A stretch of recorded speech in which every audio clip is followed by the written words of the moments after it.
the tournament advice that you see at a lot of local tournaments is quite honestly horrible. What's the most efficient path to victory against this particular opponent? He's dropping off for the choke here. We could see the finish. It's looking tight. Tight at Alpra. Hello, everyone. Welcome to the Essential Jiu Jitsu podcast. My name is Matt Kwan. The Essential Jiu Jitsu podcast is everything you need to know about Jiu Jitsu. I am back from my vacation, and ADCC Ottawa is complete. If you've been following my social media, you will know how I did. For those of you who don't know, I won my master's division, which is in ADCC, it's anyone over 35. And then I lost my third match in the adult division to the division winner. I believe his name was Mike Demers, kind of an unknown guy from TriStar Montreal. And when I spoke with my buddy from TriStar, he said, Mike is our special weapon or secret weapon. So Mike is I believe he has a history in judo. In his youth, he was a national judo for Team Canada, a national judo member, and very strong grips. When he was approaching my guard, I pulled guard. When he was approaching my guard, I noticed his grips were very, very strong, and he was able to get a pass and went to a mount nearly at the end of the match. I turtled, he took my back, and then the match ended. Very, very good grappler, kind of an unknown guy. And after he beat me, he beat P.O. Leclerc from TriStar, which is a teammate of his. And then he fought Kieran Kachuk in the finals and beat Kieran Kachuk, strangled him, took his back and strangled him. Kieran Kachuk is really good. I would say he's probably the guy who was favored to win the division. And I'll talk about that match in a second. Basically, you know, a guy coming out kind of out of the shadows, nobody knows who this guy is, taking out one of the best guys in the world at 155, Kieran Kachuk. You know, Kieran Kachuk coming off of 4 submissions on the day leading up to the finals. And then in the finals match, he got strangled by Mike. So I thought Kieran was going to win. He was just plowing through his division, submitting everyone in regulation. So in the finals match with Kieran, Kieran decides to pull guard and taking a -1 point. I don't really understand this decision, and I saw a couple of people do this in the finals, and it ended up costing them because the matches are still pretty short, you know, 3 minutes, no points, and then 3 minutes points. But for those of you who don't know the ADCC rule set, if you pull guard in the finals, you get a -1 point. And what this does is it really puts pressure on the guard player. Now the guard player has to score, essentially, and it can be hard to score. So they're either banking on having such a good guard that they're going to be able to score, or they're going to be able to find a submission if they take the -1 point in the match. And Kieran right away sat to guard. I'm thinking to myself, like, why wouldn't you just let him take you down and then sort of recover to a guard position? That way you don't take the -1. That way the pressure's not on you to produce a point in the regulation, and there's not as much pressure for you to open up your guard. Okay. And what ended up happening was he was really trying to find something as the minutes were winding down, and Mike was able to pass his guard. It was a really slick pass. Kieran turtled before the points initiated. He got his back taken and he got strangled, right? It was shocking. It was an incredible performance by this guy who I've never heard of before. Nobody knew who this guy was. I didn't feel so bad losing to him after that. But I was thinking to myself, like, why wouldn't you just let your opponent take you down? And this would be the same thing in a final situation of any ADCC match. Why not just let the guy take you down? So I saw it a couple of times. People pulling guard at the wrong time. And I don't know if it's just a tactical error or they just didn't know about the rule. But like, you got to assume Kieran knows about the rules. And I was just thinking, why not just let this guy sort of take you down? I was talking to Mike before the match too, because I kind of befriended these guys from TriStar, and I was saying, hey, you know, just so you know, if you take him down, it kind of puts him where he wants. He's like, oh yeah, I didn't even think about that. You know, of course, like crazy French accent. I didn't even think about that. And then so me, him, and Pierre were talking about it. And Pierre was saying, why don't you, instead of take him down, try to get a takedown that funnels you towards the back, which I thought was really good advice in an ADCC finals match if you know that your opponent is looking for a way to get to the bottom. But it didn't even matter. Kieran just decided to sit down and take the -1 point. So, you know, I also like playing guard. I feel more confident in my guard. When I was in the finals for the Masters division, which I'll talk about that division in a sec. When I was in the finals of that match, I wanted to be on the bottom. I figured that I would be able to heel hook the guy that I was fighting, which I eventually ended up doing. He was also a guy from TriStar, an MMA guy. And, you know, I stood with him because it's the finals. If I pull guard, I'm now down a point. So I just figured the safe thing to do would be to let him take me down. Kind of like what you saw Gordon do against Nicky Rod in ADCC. You just kind of let the guy take you down, right? But you got to sell it, obviously, so it doesn't look fake. So I'm just collar tying him. I'm kicking this guy in the legs, hopefully getting him to kick me back. And then he did a Dayashi, and it was like not a great attempt, but I kind of sold it. Like, oh, you foot swept me, but now I'm on the bottom, right? Which is exactly where I want to be.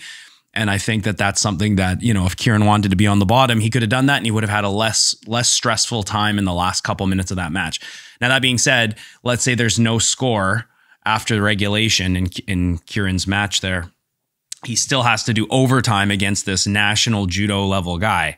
So you know, and Kieran's not known for his takedowns. He's mostly a guard player. That's how he makes his, that's his bread and butter. So, you know, finding ways to get the fight to the ground and kind of finding ways to play the rules in the ADCC rule set. But the Masters division run that I had, honestly, I can't believe how much easier the Masters division was than the adult division. Everyone in the adult division was much stronger. They felt bigger, felt more developed. Even the first guy I went with, this guy, I believe his name's Jonathan Millet. He's also a guy from the back east, and he had extremely good grip fighting. He's only a purple belt too, and he had some size on me, and I was able to beat him by points, but I was really impressed with his grip fighting. I was able to pass his guard as the match wound down, but he had a very nice open guard, you know, and then second guy was no slouch. I managed to take his back and strangle him, and then the third... or pardon me, I'm talking about the adult division for a sec. And then the third match, I lost to Mike. In the Masters division, I almost just blew through the division without any problems. I felt very confident in the Masters division going in. I was warmed up at that point. And as I've mentioned in this podcast, the first couple matches I find are usually the hardest for me, especially the first one. But going into those matches, I felt very sharp with my leg locks and whatnot. I couldn't submit the second guy, but I was able to pin him, mount him, hold him down, and just the time ran out. And then the third match, I got a heel hook. So a heel hook in the first match of the Masters division and a heel hook in the finals, 3 matches to win. And it was, you know, a good experience. I felt very confident with the ADCC rule set, with my knowledge of the rule set, and learned a lot and networked. And that's what it's all about. You know, a lot of great chemistry going on in that room. As far as the tournament is concerned, it had sort of feelings of like a Naga tournament, in that not quite as professional as an IBJJF tournament, but the staff super friendly, the staff very professional, very well run tournament. I found not as big as an IBJJF tournament, but ADCC is only now starting to do these open divisions and allowing average Joes to compete in their divisions just like any other tournament. So I'm planning on doing an episode coming up about a comparison between IBJJF and ADCC as far as a tournament experience and as far as the rule sets. But my personal preference is ADCC, even though it might not be on the same level of, I don't know, prestige or professionalism as IBJJF. There's so many good things that I think ADCC is doing, and I really appreciate them coming to Canada. And I'm talking to the Canadian ADCC representative, George Brito from Toronto BJJ, or Jiu Jitsu for Life team. I'm trying to get ADCC to come to Vancouver because I know so many people here would be stoked to have that tournament. Okay, so that was my experience. Then I went to Mexico for 9 days. I actually did train there at a place called Reptiles MMA in Zihuatanejo, which is where apparently Tim Robbins retires after he escapes prison in the Shawshank Redemption. He goes to Zihuatanejo. Sorry, I just bumped my camera. Yeah, it's a really cool town. The jiu-jitsu level was so-so, you know. I'm just a gringo coming in there and trying to heel hook people. But it was a lot of fun to do that in a place that I've never been before. Great place, Ateneo. I recommend if you're planning on going to Mexico to check that place out. Okay, and now I'm back. I'm ready to get ready for the next couple of competitions, and of course get back to podcasting, which is what I enjoy doing. So today I wanted to discuss the topic of becoming a great corner. Being a great cornerman in jiu-jitsu, what does that mean? Usually a coach's perspective, someone who is coaching an athlete at a tournament, okay? And, you know, I do a lot of tournaments locally. I'm trying to do more international tournaments now that COVID's all done and we can all move around again. The tournament advice that you see at a lot of local tournaments is quite honestly horrible. You see a lot of advice from people that is what I would not recommend from a corner. And my goal with this episode is to kind of provide my best experience and recommendations. If you are someone who is stepping into a coaching role, or if you are a coach or a head instructor at a gym and you know you have athletes who are competing, how can you be an effective corner, and what are some of the things that you can do well, and what are some of the things that you should avoid when you're cornering your athlete? So I'm going to do my best to give the best advice I can with my experience. Okay. So, again, this episode for most coaches and competitors, right? Because a lot of the time a competitor in a pinch will become a cornerman at a tournament, right?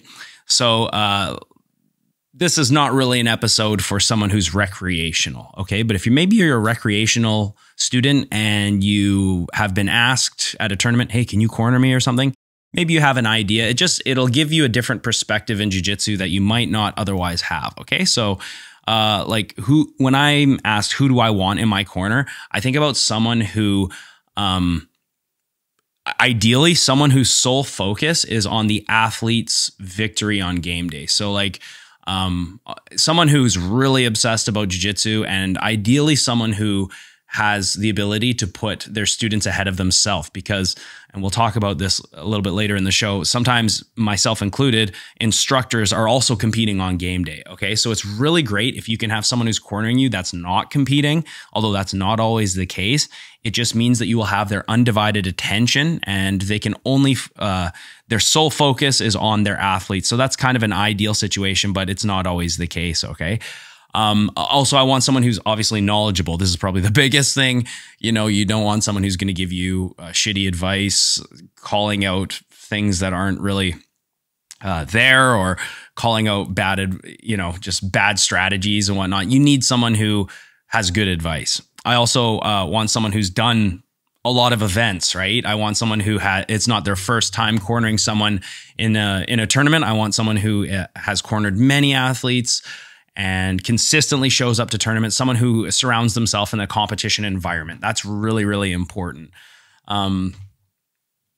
Someone who's competed before. Again, there are exceptions. You know, I think the best exception is John Danaher. Guy's never done a competition, at least to my knowledge. If that footage does exist, I'd love to see it. But this guy doesn't compete, never competed, but he's like one of the best coaches. So your coach doesn't necessarily need to be a competitor. Just like I said, if you're a really good recreational student and you don't compete and you're really knowledgeable, you might also make a fantastic corner. Okay. So someone who, if they have competed, someone who's been successful in competition, right? Like, you don't really want a corner who is unsuccessful in competition. What does that say about their ability to compete and bring home the victory? So someone who's successful, ideally, someone who's competed, someone who understands what the athlete is going through at all stages of the competition, whether it's preparation, making weight, getting to the venue and having a successful, smooth running tournament day, winning, reflecting on the tournament after, right? So this one's really important. And I always have people at tournaments come up to me. They're like, oh, Matt, like, hey, my coach isn't here today. Can you corner me? I'm like, yeah, I can. Like, I can do my best, but I don't know your game, right? So if I don't know a student's game, it becomes slightly more challenging to to corner them. But if you have a corner who trains with you, who coaches you, who knows your game, who knows your biggest strengths and your biggest weaknesses, they can make a more accurate strategy for you, and they can help you get to where you want to be in the match and help you avoid where you don't want to be. So ideally, I want to have a cornerman who's knowledgeable, been in tournaments before, but also like understands my game and understands how to play to my strengths and how to avoid my weaknesses, right? This one's really important too. And again, I recommend this for all competitors. This is like low-hanging fruit. Someone who understands the rules of a given competition. I know that seems silly and fundamental, but you'd be shocked how many competitors go into competitions, they don't understand the rules. You'd be shocked how many corners don't understand the rules of the given tournament. Okay, so just like the training should be tailored to the athlete leading up to the given competition, tailored to that rule set, the corner advice should also be tailored to that rule set naturally, right? Like you wouldn't want to tell someone to do a particular thing that would work really well in IBJJF competition, but you're competing in an EBI competition. It just wouldn't make sense, right? You always have to tailor your corner and your preparation towards the rule set of the competition you're doing. Makes complete sense, right? I think a lot of people just go into competitions and they're just going to roll, or they haven't given any thought to the direction of the match, the actual strategy of the match, right? Someone who understands the ebb and flow of a jiu-jitsu match. So what do I mean by that, right? Like basically two athletes fighting each other to dominate the offensive cycle. So you'll notice in a jiu-jitsu match, a lot of the time it's very, very relaxed, playful, and then all of a sudden someone gets a breakthrough, they get to a strong position, and then all of a sudden it's tense and they're holding that position. And on the way to that sort of, the offensive defensive cycle dichotomy, it's kind of going back and forth in the neutral zone. And then on its way to one athlete becoming dominant, they're canceling each other out, right? They're making grips, they're transitioning, creating angles, and at the same time, the other athlete is responding. They're recovering, they're following the offensive cycle and sort of canceling out initial attacks. It kind of hovers in this neutral zone until all of a sudden someone can get ahead and get a position of advantage. Now that athlete has entered the offensive zone and the other athlete's kind of responding, right? They're kind of defending and trying to get back into the neutral zone, or trying to quickly convert that defense into an offensive cycle. So this is really, I think, it takes more advanced student or instructor to understand how this can work and sort of see where the opportunities are, and to understand how to give advice to get out of bad positions, right? Like one example, I know this guy, I'm not going to name him, but we went to Masters Worlds a couple of years ago, and he's, not the greatest coach. And I saw him coaching his student, and his student was getting completely pinned in a side control position. And he's yelling out advice for his athlete, the bottom athlete, you want to take her back. And I'm thinking, okay, she's pinned in side control and you're telling her to take the back. Like that is, you're skipping like 10 different steps, right? So, someone who understands, hey, when your student is in a defensive cycle, you have to help them work their way out of that defensive cycle, or give the best advice you can, right, to get out of that defensive cycle. Another thing you want in a corner person, this is obvious but should be said, is someone who has the ability to like project their voice. Okay, just as any good instructor in the gym needs to be able to project their voice to an entire room, so that the person in the back can hear you. Your athlete needs to have the best opportunity to hear their coach that they can on the mats. Maybe it's so loud in the arena that they can't hear you. Okay. One thing Danaher talked about on Lex Friedman podcast is a lot of the time his athletes can't even hear him, but they hear him inside their head because he's been coaching them for weeks on end, months, years on end, and they will hear his advice without him even being there. He says, basically as a corner, his job is over the second his student steps out in competition, because at that point, it's kind of up to the student to make the decisions and to, you know, figure things out on their own, they might not be able to hear his voice. But to have a projective voice is very, very valuable. Okay. And I've been told that I have a good voice in competition. I've had a lot of people say, hey, I could hear everything you said. That's great. But I also can't control variables such as the volume inside the arena. So as a rule of thumb, when you're an instructor, when you're a cornerman, you want to be able to project your voice as best you can, right? Okay, here's another thing Danaher talks about on the Lex Friedman podcast, and that's the idea of like your cornerman being emotionally invested in the match. And I'll admit I'm guilty of this as well because I get hyped up watching my students and my friends compete. But he says basically a lot of people think that being a corner person means you're a cheerleader. Okay, and this was a really interesting analogy that he used. And I think that that does happen a lot. And I also think that I agree to this to some degree. Some cornermen focus on being a cheerleader and getting their athletes emotionally, you know, excited, and they get emotionally excited. It's kind of a double-edged sword. On one hand, you know, you want to always focus on technical advice more than emotional advice, I would say. But there is also an advantage to to hyping up your athlete who's about to go into a big match, okay? I've had situations where I've had athletes who are coming up to me and they're like, oh man, like I just don't know if I can beat this guy. You know, I'm nervous, blah, blah, blah. This guy looks really strong. And I'm just like, man, like you had the hard path today. You got to this match. This is the champion's path. You know, you had an easier route to the victory than he did. That's why you're going to win this match. Like, let's go and try and be a slight cheerleader, I guess you could say in Danaher's words. But it also has had positive results for me in the past as a coach. I've seen athletes rise to the occasion. They do, and then they come up after me and they're like, man, you hyped me up. Like, that was great. So I think it's a fine line as a cornerman. You do have to give the technical advice to get the job done. But at the same time, you know, being able to emotionally charge the match or to motivate your athlete in an emotional way, I think is a very good tool if used correctly. That being said, I don't think it should be the main, it shouldn't be the main feature of your cornering style. Okay. Again, if you are only yelling at your athlete and you're not able to give any good technical advice, you're not really much of a corner anyways. Okay. After all, the coach's job is to guide the athlete to victory.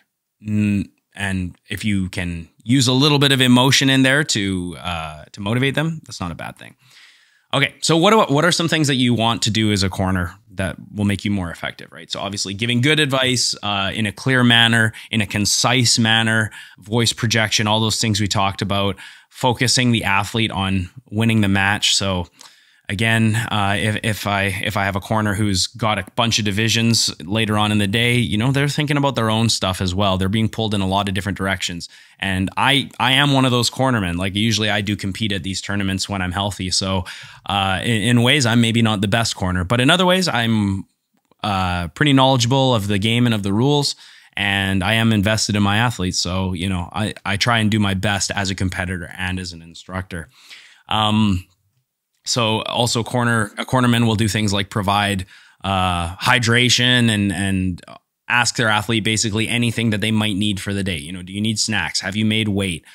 Do we need to go cut weight? Do you want to go take a rest somewhere? You know, why don't you go take a nap and I will come wake you up when it's time for your division to start? Stuff like that, right? Some people like to do stuff like that. And you know, when you're a corner, you're kind of a water boy, right? You should be focusing on your goals aligning with your athlete's goals. So if they call your athlete up and you hear the name and they're nowhere to be found, you got to find them, right? You got to make sure that they're in the right place at the right time. They have the resources they need. They're calm. They have, you know, everything that they need on that day to be successful. And that's why it's really important to have a corner who has done lots of tournaments, because they understand how the day looks as a whole of the tournaments. You know, it's a war of attrition. A lot of the time, jiu-jitsu tournaments are fucking long. There's like 8 to 10 to 12 hour days standing around waiting for your divisions, waiting for your friends to go, oh, I got a match over there. Now I got a coach over there. Now I got to do that, right? Like it's just, there's a lot. It's a demanding thing when you're a coach and an athlete, and you want someone who understands where are we going to be at the right time, blah, blah, blah. Okay. Okay. So also really important for your corner to have some knowledge on the potential opponents you might be facing. So it's, ideally it's helpful when my coach comes up and says, hey, I've looked at a couple guys in the division. Looks like you might face this guy. Just be aware that he does this attack, or just be aware he likes to do this. He might try and catch you with a buggy choke, right? This can be kind of a double-edged sword because you don't want your athlete to obsess and focus on particular weapons that your student might have. You certainly don't want it to be a situation where your athlete fears something that your opponent might be able to do, because that can totally throw them off from how they might grapple otherwise. Okay. Like if I know that the person I'm going against has a really good buggy choke, right, and I'm like afraid to pass the guard, that's not good. However, I should factor into my mindset that, hey, if I go to a side control on this guy, instead of recovering the guard, he might try and lock me up in a strangle. So just prepare myself to face something like that, okay? So I think it's important as a corner to say, hey, this guy likes to do this type of move, but don't fear it, just be aware of it, okay? And address it if it comes up. So it's important to let your athletes know about the potential dangers in the division. Oh, this guy's really good at hunting the legs. This guy's really good at front headlocks, right? This guy's really good at takedowns. It's good to know that information. And then as the coach and the student discuss the strategy, it's important for the corner to say, hey, like, don't fear that. Don't be afraid to do this. Don't worry about what they're going to do. Just be aware that it's a thing. Okay. Okay. Some of the most important information a corner can give an athlete during a match is the time and the score of the match. This is, again, very fundamental, but it makes complete sense. Sometimes the most advice that I give out in a match is I let my student know the time and I let them know the score so that they know where they are in the match. They know how much time is left. They know if they need to start thinking about killing the clock. They know if they need to start ramping things up. Okay. That's really, really important. Okay. So also giving advice about like strategic shifts during the match. So like, what does that mean? Let's say you're on top and things are looking good, but then all of a sudden you make a lapse in error and you get swept to the bottom, right? And you were riding out that position, but now you're on the bottom, you got swept, and maybe you are down, down a point, or it's even now, right? And now we need to like think, okay, in a second ago, we were in the offensive cycle. Now we're in the defensive cycle. Now we're playing catch up with the clock, or now we need to get a submission, right? Now we're losing. We need to get a submission. So as the coach, you need to inform your athlete when things like this are happening. You might in 1 second be in a great position, and then a couple sequences down the line, maybe it takes 5 seconds only, 3 seconds, and you're in a totally different situation. The complexion of the match has completely changed. You need a coach who can switch strategy on a dime and give you the clearest, most pressing advice that is necessary to get the job done, right?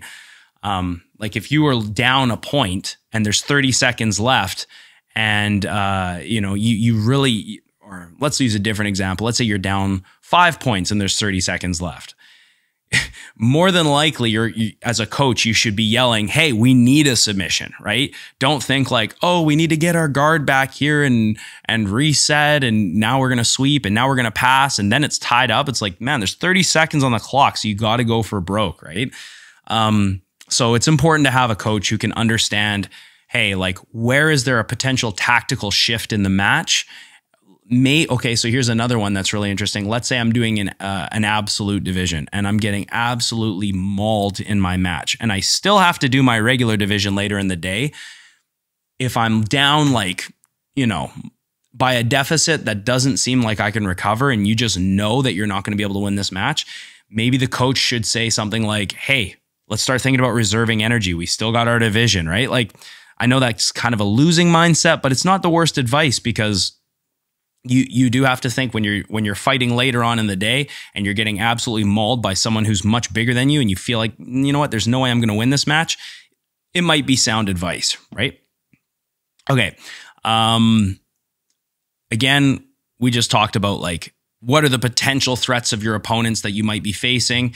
I think it's good to have a corner who can also kind of look at the bracket with you and say, okay, so if you beat this guy, you're probably going to fight this guy. He's got this, you know, potential threat that he does. I think, and also knowing their weaknesses. Hey, you know, I've seen this guy get leg locked in competition. Let's enter the legs. Or I've seen this guy get his guard passed in competition. His guard retention's kind of suspect. Maybe we can play a positional game against him, right? I also want a corner who will kind of advocate my voice during the match. So, you know, someone who can kind of be that communication line with the referee. A lot of the time in IBJJF matches, you're not allowed to communicate with the referee. This is another thing that I think ADCC does extremely well. In ADCC, you actually are allowed to communicate with the referee without any penalty, you know, and you can talk to them about things during the match. Whereas in IBJJF, you're penalized immediately. But your coach, as long as they're polite and not heckling the referee, they are allowed to do this, where they would say, for example, I do this too, where, okay, you didn't get your pass points, but you got your mount points or whatever. And then the referee sometimes will look at it and they'll think about it. They'll be like, oh yeah, I missed that call. That was a guard pass. They gave you the 3, right? So you can kind of be the voice that the athlete can't be, because under that particular rule set, the athlete's not allowed to speak to the referee. So sometimes I will, if I see that the referee missed a call, I will inadvertently communicate with the referee through my athlete. Hey, you didn't get your guard pass points, but you're in mount now. And then sometimes the referee will think about it. And if they don't have an ego, they'll give the points or whatever, or they'll make whatever adjustment, any correction that they may have missed. So that's pretty important too. Having a corner that can do that for you, or to even speak with the referee after, potentially, if a really bad call cost you the match. You know, this happened to one of my younger students it was an EBI rule set tournament. It's called All versus All. It's a local tournament here. And the goal is to, you know, EBI, stay on your opponent's back, get a submission. But then if you don't get a submission, it comes down to riding time, which student held the back the longest. And my student stayed on the person's back. There was space between the chest to back connection, but they were still behind the elbows, which technically should continue. And then they stopped the match. And then after, I basically gave the ref a piece of my mind, and it turned out I was correct. The tournament organizer agreed, and, you know, hopefully other people that day don't get screwed out of a victory because of it, right? And also, last thing, I really want my corner to kind of bolster confidence at the right times. Reassure me at the right times during a match. For example, like I said, I don't want a corner who's like a cheerleader, who's just emotionally screaming the whole time and just not giving any good technical advice. But I do want someone who, at the right time, if I'm looking good, to reassure me, yes, you're looking good. You're doing what you should be doing. Yes. Oh, you're good here, right? Like, it's nice to hear that when you're an athlete and you're in a position to be reassured, like, oh yeah, what I should keep doing what I'm doing, right? Because the athlete doesn't see the match the same way a corner does. The corner is seeing it from almost like a bird's eye view, or even a third person view, right? And the athlete is right there trying to just solve problems as it comes up. So if they have a corner who can say, hey, yeah, I see what you're doing is good, the athlete might not have the perspective to think, maybe, am I working in the right direction? I don't know if I'm doing the right thing here. And the coach will reconfirm, yes, you're doing the right thing. Or no, let's not do that, right? And also, I've had athletes who are in like the last 20 seconds of a match and they need to hold a position and not get swept. And I'm just like, you hold that position, right? Hold that position, because we only got 20 seconds and then you win, right? Do not get caught with a submission right now, because you're going to win. Just hold on. You're going to win, right? Like, stuff like that is really helpful, I find, as a competitor. All right, let's talk about things we never want our corner to do. And I see a lot of it. Okay, so one thing, obviously, give poor advice. Give poor technical advice. It goes without saying, but it happens all the time. And what different coaches think is poor technical advice is going to vary. It's going to be, it's going to vary person to person.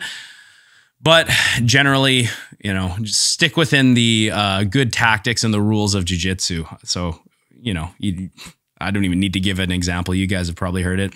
Okay, here's one thing too, and I'm actually going to throw my professor on blast. He's never done this to me, but Rob Bernacki, I've seen him do this to some other people when they compete, where he will scold or berate them during a match, where he's yelling at them, screaming at them. One time he said to one of my guys, if you do that again, no, not one of my guys, one of his guys, if you do that again, you're walking home. And just like shit like that, you know, like I understand frustrations as a coach, especially when you're coaching your student. They're not listening to the advice you're giving. They're not helping themselves in the situation, and they're just not doing anything you're asking them to do. It's frustrating, believe me. But that being said, getting overly emotional and angry and berating students is also, I think, not only does it make you look bad, it's ineffective. Okay. So that is something that I recommend coaches don't do. A lot of the time, if my student is losing and I've given them advice and they're not following advice and they're just falling deeper and deeper, I'll just stop coaching. I won't walk away. I'll stay there. But like, you can't really give advice sometimes in a match when a student is losing or a given athlete is losing to such a degree, right? There are exceptions. There are times when it makes sense to kind of stop talking, and there's not much you can do, right? You can only do so much as a coach, just like an athlete who can't escape side control, maybe because they're going against someone much bigger or whatever. Like sometimes there's just nothing they can do. And that's the truth, right? If my student is losing like 20-0, what good is it going to do for me to scream at them, you got to do this, you got to do that? And they literally can't do anything, right? So you just got to like reel yourself back emotionally as a coach and just say, hey, maybe it's better I just don't give advice at this point in the match. Okay. Another thing I don't want my corner to do is like ignore the potential strengths of my opponent. So if I'm going against someone, I have a match with a particular athlete and they're really good at something, ideally, I'd like my coach to give me some examples or some direction as to how to defeat that style or that attack vector. To ignore an opponent's potential strength, it kind of goes against the idea of martial arts, right? Martial arts, we want to be as effective as possible, attack our enemy at the weakest link in their chain, right? So ignoring their potential strength is kind of silly. I also don't want a cornerman who's going to give me false confidence. Yeah, you're going to totally beat this guy. It's going to be easy, or we're going to run right through this guy. Don't worry. And like the guy is really, really good. Like that's not really helpful either. You know, it's better for a corner to more educate and direct their athlete, but to give them the false confidence that, hey, I think you're going to beat this guy when really they're about to get fucked up. It's not really great advice, right? Someone who is unable to foresee dangers during a match. So, you know, potential positions where you could get scored on or you could get caught in submissions. If you know your opponent's going to play a particular game or a particular position, someone who ignores these strengths, not a good cornerman. Someone who gets overexcited, we already talked about that. Someone who gives too much advice. Someone who tries to coach by the second and just is talking so much and trying to make the match about themselves. Also not really important. A lot of the time, the best coaches don't really talk very much at all. And as a coach, this is something that I've tried to do more and more, is talk less at competitions. Like I said, if there's any good advice you can give, it's the time and the score. That's some of the best advice you can give, right? Okay, here's one that I always see at the local level, and this is where corners give away the potential strategy or tactics of their athlete. So they'll be like, yeah, go for the Kimura. And it's like the athlete's down there trying to subtly set up a Kimura trap or something. And then the other person's like, oh, they're going to do Kimura. I'll just close my elbow. It's like you totally just blew the cover of your own athlete. You know, a lot of the times your athlete in jiu-jitsu is trying to set traps. Jiu-jitsu is like a chess game where we set traps and each athlete has their own blunders and whatnot. And we want to help our student or whoever we're coaching hide those intentions so that things come up as a surprise. We want the element of surprise sometimes when it comes to setting up traps and techniques, and and sort of blowing your student's cover and letting the opposing athlete know what they're going to do. Again, not good, right? So we don't want to do that. Don't get so overexcited that you give advice and now the other athlete knows exactly what's coming. That could be a problem. Okay, so here's someone else, a coach who can't project their voice. You know, just like we talked about, very important for a corner to be able to project their voice. And the last thing I'll mention is, like, I want someone who will record my matches, but ideally not the person coaching me, because it's hard to do both effectively. I'm not saying it can't be done, but I will say it's difficult to do both effectively. It's better if you can have someone who's on the outside filming and then you are the corner, right? If you are trying to film while you're corner, first of all your advice goes right into the microphone. So it's kind of an obnoxious video. Another thing is you'll be so focused on cornering that a lot of the time the camera work is pretty shitty. And sometimes you'll be watching the camera and not being able to see things as they're happening by the second, right? So it's better to just find someone else to designate the camera work to and then have your corner. And I don't care what level you are. I don't care what age you are. I think it's super important to film all your matches. If you're an aspiring athlete who one day wants to be able to sell private lessons or do instructionals or own a gym one day, it's important to have these matches because you never know when you can use that footage for marketing purposes, online academy purposes, whatever. If you're just a recreational student who's decided to do a competition for the first time, it's important to have that competition footage because you can watch yourself and improve by watching it, right? You can see some of the things you do, where you made mistakes, and it will better help you prepare for the next one or just make you a better grappler in general. So I don't care what level you are, what age you are, try to always film all of your matches, right? And it's kind of cool when you get older, you look back and you're like, oh yeah, like I did a competition and oh, I remember that moment. Like maybe you get a 6 submission and you're just like, I want to be able to relive that moment sometimes. I want to be able to look back at the footage because you're putting so much on the line going into a competition. Why wouldn't you want that footage, right? Show your grandkids and whatnot. Okay, let's talk about preparing for game day, preparing for a tournament day. So it's really important. Let's talk about from like a gym owner's perspective or a head coach's perspective. You might have a big team going to a competition. Try to designate people to be coaches at different times. So nowadays we have software like Smooth Comp. It basically lays out the day for you. This was different from when I was first starting out as a white belt, when tournaments were so poorly run. You would just literally wait on the side and wait for someone to call you on the microphone. You didn't know when you were going to fight, right? You had an idea because you would stick with your division. And when your division moves, you're like, oh, okay, I'm getting ready to fight. But nowadays, IBJJF and Smooth Comp, like they have up to the minute times for when you're going to fight. This is huge. It gives you a really good idea where to be at the right time. Okay, so we can, at the same time, we can designate different corners around the gymnasium, right? So it's like, okay, I know I'm going to have to coach that guy over there at this time. And I also know that I have 2 people competing over there as well. So we can coordinate with other people, whether they're your teammates, your instructor assistants, even just parents who might know a little bit about jiu-jitsu. Like they can help be at the right place at the right time. And it's good to coordinate things like that. I also think it's important to have sort of a couple of meetings or a brief get together with the people who are going to be at the tournament on game day. Or even if it's just the day of, you meet up for like a 10-minute meeting to talk things out and sort of look at how the day might go. This is really important when you have kids who are competing, because when kids compete, often there's multiple kids competing at once and the parents got to be there. They want to film. Maybe some of the parents are coaches. Okay, this all takes coordination. I'm going to be here. You're going to be there. Okay, we're going to leave our stuff here with this person. Okay, I need you to film this match. You should film this match. I'm going to compete at this time. This all just takes coordination, and just having that brief powwow can kind of put everyone on the right track. So that's something that I would recommend. It helps you plan, and I think it makes the day go smoother, right? So also try to think of the entire event.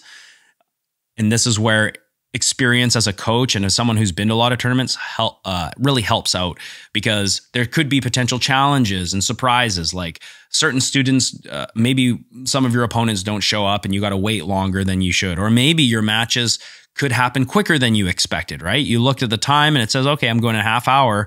You look again and it's like, oh, actually I'm going in 5 minutes or 10 minutes, right? Like, there could be a bunch of unforeseen challenges that can happen on game day. And the more that you go to these tournaments and you have a core group of people who help you coach and are regularly competing and attending these tournaments, the more everyone's going to be in the same mindset and kind of in sync with the tournament day. So it's important to just kind of understand that, hey, things can happen that are unexpected, and how are we going to approach these problems when they do happen? I know if something happens, I'm going to have a solution or some kind of advice. We're not just going to be caught like a deer in the headlights on game day. We already discussed sometimes coaches will be competing on game day, right? So you also have to think, if I'm going to be competing, that means I'm not going to be an effective coach, right? A lot of the time I'll also referee at these local tournaments and I want to coach. So I need to think, if I'm going to be refereeing and my student's going to be competing, I need to make sure that I coordinate with the event organizer. Hey, during this time, my student's going to go, I'm going to need someone to cover me. And usually it's never an issue. Okay. And that's a whole other thing when you're refereeing, competing, and coaching. I've done it before. I don't recommend it, but I love to compete, and I also love to referee, and I need to coach. So, you know, it takes some coordination if you're playing all of these roles. You got a lot of hats to wear. Okay. So again, I already talked about matches being filmed. That's extremely important. Make sure that you lean on parents and teammates on game day to help you do these tasks, filming, cornering, right? Even if you have a couple of parents who are very new to jiu-jitsu, it's better than having no one help one of the kids' students. Sometimes kids just need someone there with them. And you know, it's not even necessarily up to technical advice. I try to teach my kids to listen to the technical advice and to be able to make adjustments during the match based on that technical advice. But the truth is a lot of kids just need someone there with them.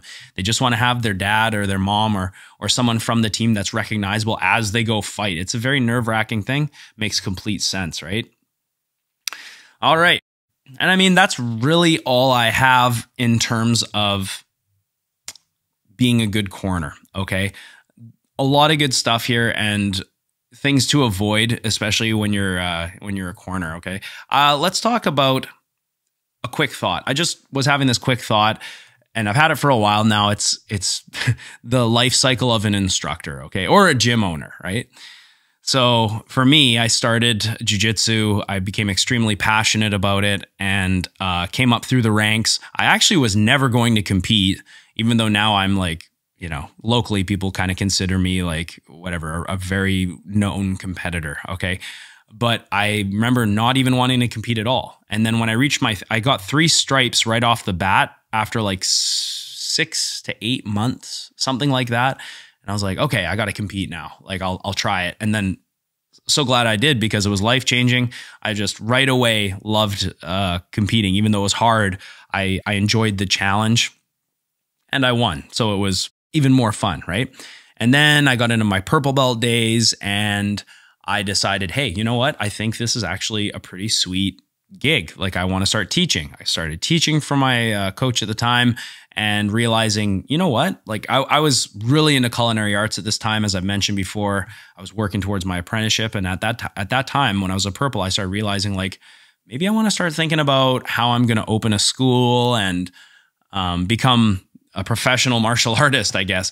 And, you know, more years go by, I just accrue my skills and my knowledge as best I can, try and network within the community, switch teams a couple times, because of, for whatever reasons that won't go discussed in the podcast.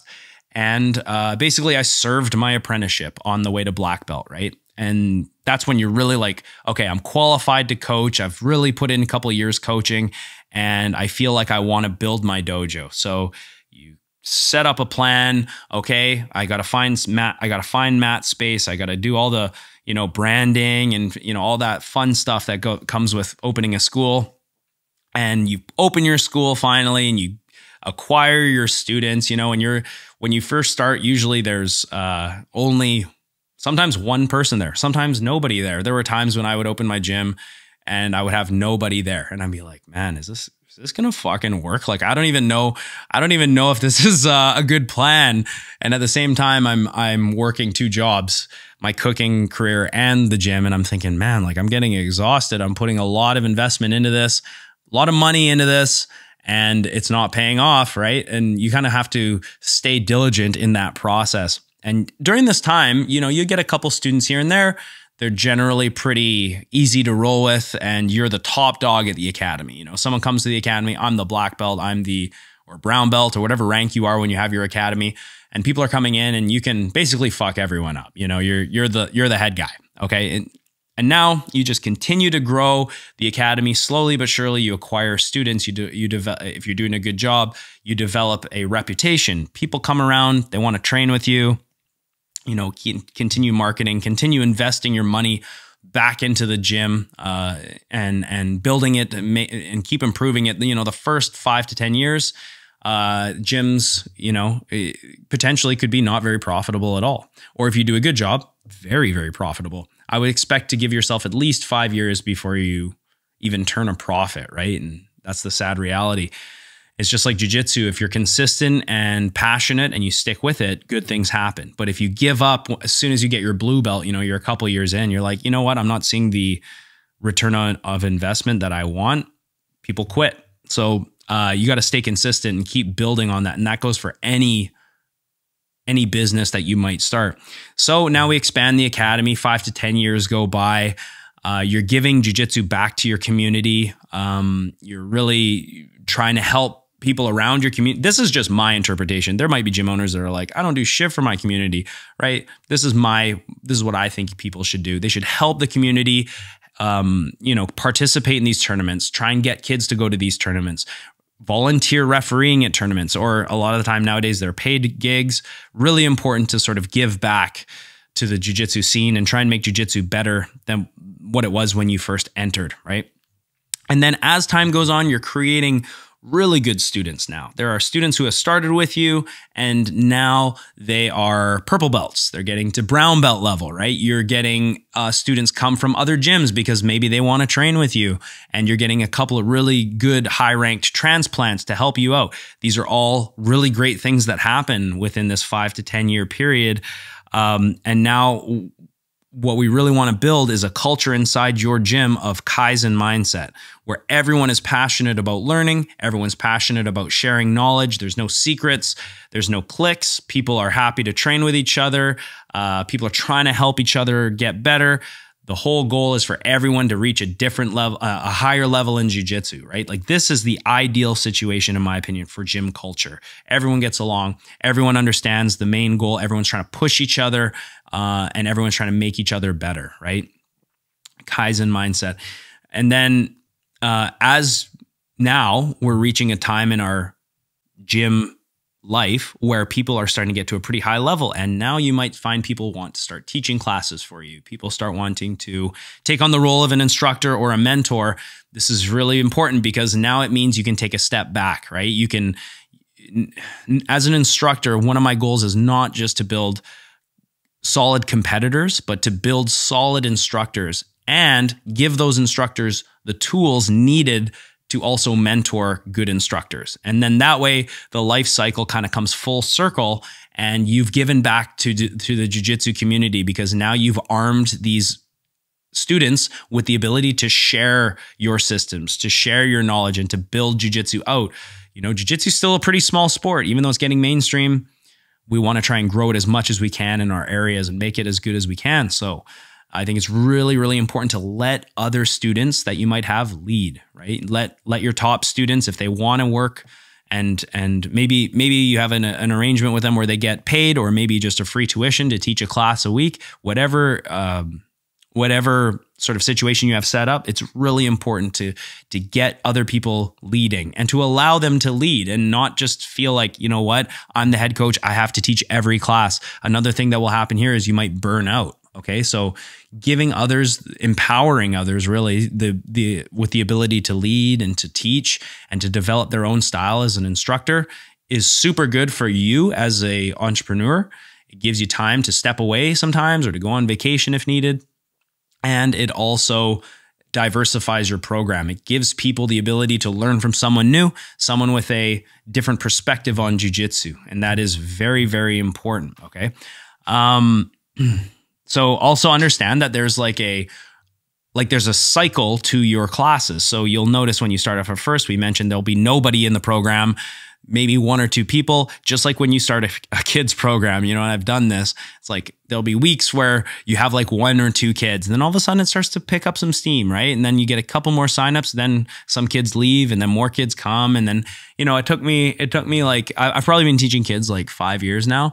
And now I'm at the point where I have kids who are like kind of chomping at the orange belt. They're almost at the level where they're going to become an orange belt. And so once you get to a level where you have kids at all levels, which I have not reached yet, like let's say you have some green belts and whatnot, now it becomes like a cycle, like a farm team almost, because these kids are coming in at a young age. They're running through your systems.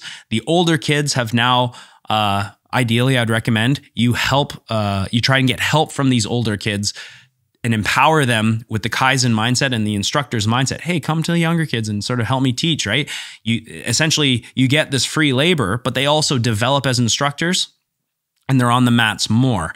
And now we have this cycle where the senior students will help the younger students, and it just turns into this awesome ecosystem that sort of relies on itself. And you're just kind of watching this being like, man, like I'm not, like classes can kind of run itself now if I wanted to.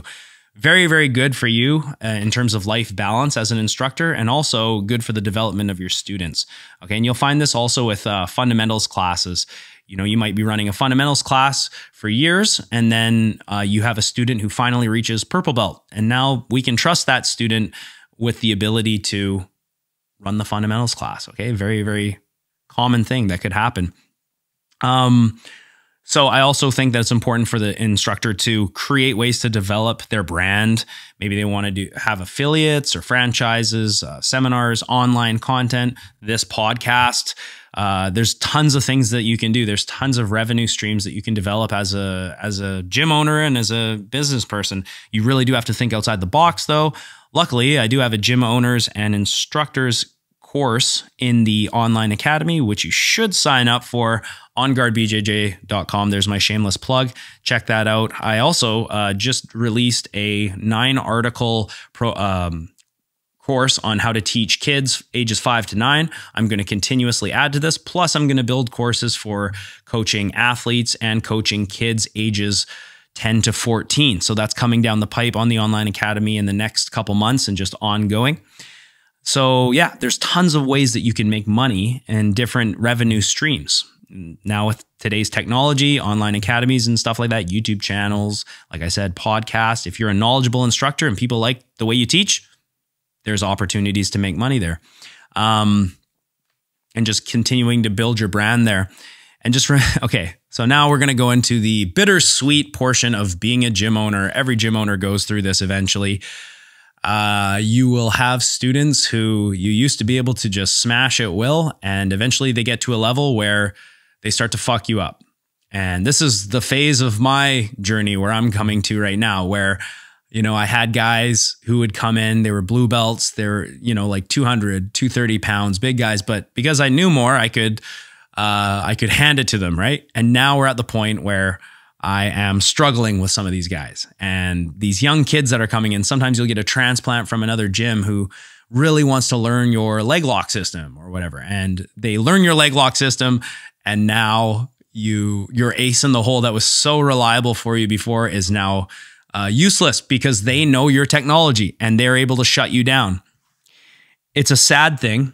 If you have a big ego, it's really, really hard. If you accept it as part of your journey and you're happy to see people succeed, it's a wonderful part of your journey. To be able to see your students who you used to be able to just tool, be able to now take rounds from you, and then they start smashing you. And then to certain degrees, and I have a student like this, when I roll with him, it's not even competitive anymore because this guy's like 230 and he understands my attacks. He understands the systems. He's been with me for years now. And at some point you just got to look back and say, wow, bro, like I can't do anything to you anymore. Like you've surpassed me to such a degree now.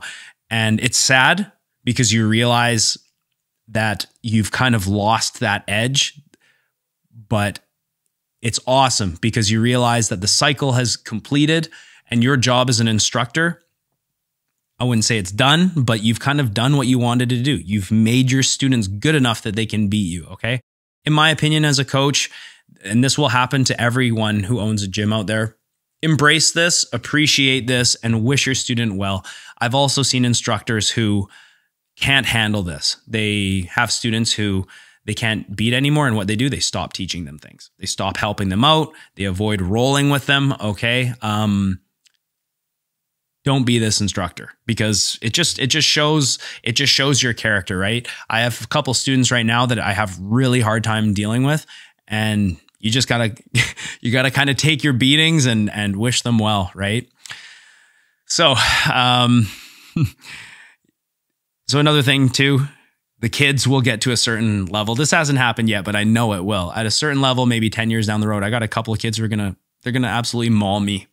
When they get to a certain level, you know, these kids, I have kids who are 10 years old who are so skilled, but I can do what I want because I'm bigger than them. And obviously I have more knowledge, but give them 10 years training at the pace that they're training.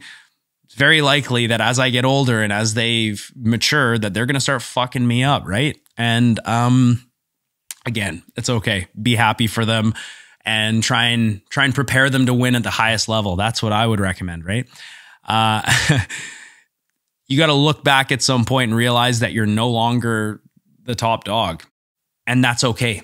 That's part of the natural journey of being a gym owner. That's part of being an instructor. You know, we're all, Father Time gets us all. And I'm 35 now. In 10 years, I'm going to be fucking 45, going to be pushing 50, which is crazy. And, you know, my students who are kids now are going to be reaching their prime. Like, am I going to be able to keep up with them? I don't know. It's fun to think about. It's a scary thought.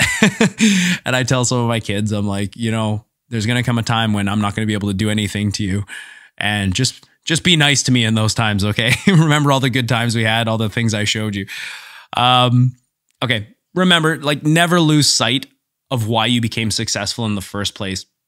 One of the reasons I left the first gym owner, first coach that I had, was because he was building this really awesome team, a lot of high-level competitors in BJJ and in MMA, and then his focus as a gym owner shifted to money, started really focusing on Lloyd Irving, who was giving these seminars on how you can, you know, increase students and whatnot. And he made his gym all about gathering students, less about the jiu-jitsu.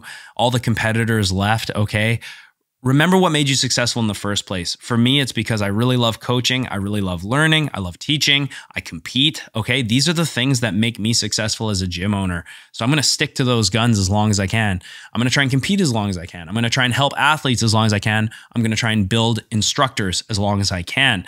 If I were to shift my focus to, okay, I'm going to see if I can get 20 new students this month or some ridiculous goal like that, right? Like, that's a great goal in terms of making money, but how much will you be invested in the actual quality of jiu-jitsu at the club, right? So if you have a formula that works, stick with it. If your formula is not working, consider other gyms in the area and what the top coaches and gym owners are doing that are making them successful, and try and emulate some of the things that they do, right? If you're not good at anything, if you're not a good coach, if you're not a good instructor, if you're not a competitor, you probably shouldn't be in this line of work, honestly. So give people a reason to keep training under you. So what that means is, like, be a good person, invest your time in your students. People, if they say, hey, I got a question, blah, blah, blah. And you say, okay, well, that's what privates are for. Book a private lesson with me. I understand why someone would say that. However, you are going to, because you're not investing your time in your student, you're not really incentivizing that student to stick with you, right? Long are the days where, in my opinion, where people have to be loyal to a certain gym or a certain brand. Look, this is a free market. If there's a better gym down the street and my athlete can go train with them and learn more from them for the same amount of money, it's my fault if that athlete decides to move. You have to give people a reason to stay and to stick with you throughout the years. Okay. So it's on you to keep them. It's not on them to be loyal to you. Okay. If you invest in your students, if you're a good person, you're approachable, you're friendly, and you help people, and you legitimately are a good coach, people will want to stay. And that's kind of what my business model is based upon. If one of my students leaves, and it happens, I have students that leave to go to other gyms for a variety of reasons. And whenever that happens, I always have to self-reflect and say, where was my fuck up? Where did I go wrong on this? And how can I do a better job, right? It's never fun to lose students, but it does happen. And you got to ask yourself, okay, what was I missing? What was I missing as why is this place not as good as the other place, right? And from there, usually there's opportunities to grow. Okay, here's where the life cycle is really coming to the end here. People will eventually want to start their own gyms. And I've had a couple of students do this already. And what this usually means is when they start their own gyms, that you don't have the ability to train with these people anymore. They have their own schedules and things like that. You can't train with them. My advice, don't harbor any resentment. Be happy for these people. They're making their life jiu-jitsu, which is what it's all about, right? It's the best life. In my opinion, it's the best job in the world. Be happy for your students when they want to start their own gig. Try and make sure that you can do all you can to make them successful. And eventually, yeah, your students, hopefully you'll have a couple of people who are good instructors and they want to start teaching for you. Let them teach so you can focus on aspects of the business, right? Maybe you want to go and travel. Maybe you want to go do tournaments here and there, seminars all over the world, things like that. You're going to need coverage at home. So it's good to start mentoring your students to help you run your business. Okay. So as you age, really prioritize longevity so that you can stay on the mats. You're going to lose a lot of physical strength and explosiveness and all that stuff. You gain knowledge, you gain experience as an entrepreneur. Try and pass this stuff on to the instructors and your junior students so that they can now reach a new level. And hopefully, like I said, they're going to be helping you run your business. That will be really great. Make sure you maintain relationships with people. If people move away, make sure that you ask them how they're doing now and then, right? If you move away even, which is rare, but I have seen it, gym owners leave. Make sure you maintain relationships with your students, right? It's really important because your students will know if you're not trying to talk to them, if you're not trying to give them, if you don't give a shit about them anymore because you moved away. People think about that type of stuff. Keep relationships, maintain them, continue developing the jiu-jitsu in your community. Really keep investing in people because as a martial arts teacher, as a gym owner, that's what you're doing a lot of the time is you're really building relationships with people and you're investing your time in their development on and off the mats, honestly. My recommendation, if you're old, never retire. Okay. As long as you can put on a gi, you're not retired, right? My mom was like, what's your retirement plan with this jiu-jitsu stuff? You're not going to have a pension, right? This is before I quit cooking. And I said, why would I retire? If I'm 80 and I can put a gi on, am I retired, right? Are you ever retired in jiu-jitsu? Not really. So I always feel like as long as there's a Masters 6th division or whatever at IBJJF, I'm going to be in there competing and fighting guys with white hair. That's the goal, right? Okay. And lastly, leaving a legacy behind you that raised the jiu-jitsu in the area. This is the final part of the life cycle of a gym owner and instructor, and this is so important. When I first started jiu-jitsu in Vancouver, the level was pretty low, right? The pedagogy was low. There was hardly any black belts. If you were a purple belt, you were like the boss, right? Now in my 15 years, so much has changed. There's many black belts out there now. The sport has grown. So many people have gyms now. And my generation, as I've mentioned in previous podcasts, my generation is, our responsibility is to take the level of jiu-jitsu here and raise it so that by the time I'm done and I'm old and gray and I can't do all this stuff anymore, I did my part. I created good athletes. I created good instructors who went on and built their own jiu-jitsu academies, right? Like this is really the overall goal. This is what I want. And as long as you embrace that goal and have it in mind, jiu-jitsu in your area will always increase. So as the sport around the world gets more and more popular, in our area, we have the ability to send athletes to go and compete at the highest level all over the world. And I think that's really what it's all about. Okay, I've gone way over time. I got to wrap this up real quick, guys. So here's how you can contact the show. Our website, ejjp.show. You can check that out. Also, our Instagram at the Essential Jiu-Jitsu Podcast.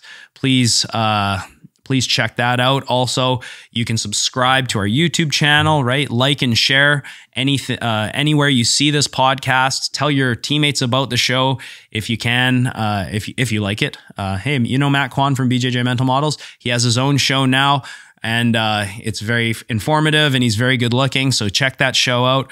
Also, you can email me suggestions at ejjpod@gmail.com. If you have any suggestions for shows, any questions you want to ask me, I always look at your guys' questions and I try and bring them to the show. Also, my online academy, onguardbjj.com. Check that out, guys. I put out new content every day. You can follow all of our lessons right now. This month and the next month, we're working on Greg Sauder's ecological approach to jiu-jitsu. I'm going to have him on the show coming up. I'm also going to be discussing our findings and our results by using this style of training. Not going to lie, guys, it is fucking awesome. I want to talk about that in the future, but right now you can learn from me. Go to onguardbjj.com, and it's $10 a month to sign up and have access to my content. Also, lastly but not least, Zara can do jiu-jitsu. My daughter Zara does jiu-jitsu. You can learn the kingly art of jiu-jitsu and teach it to your kids through this book. It's a kid's book. It talks about everyday trials and tribulations in the gym that kids go through and why jiu-jitsu is so goddamn good for kids. You guys should check that book out. If you're looking for any jiu-jitsu kids books out there, please check out Zara Can Do Jiu-Jitsu, available on Friesen Press and also I believe Amazon. Just Google that and you will find it. Anyway, guys, that is it for the show today. I hope you liked it. Please be a good corner. Don't be a bad corner. I hope this episode helped you. And I'll see you next time. Just remember, the jiu-jitsu... the last sentence, I fuck it up. Here we go again. The Essential Jiu-Jitsu Podcast is everything you need to know about jiu-jitsu. Thanks a lot, guys, for joining me. Love you. See you later. Bye.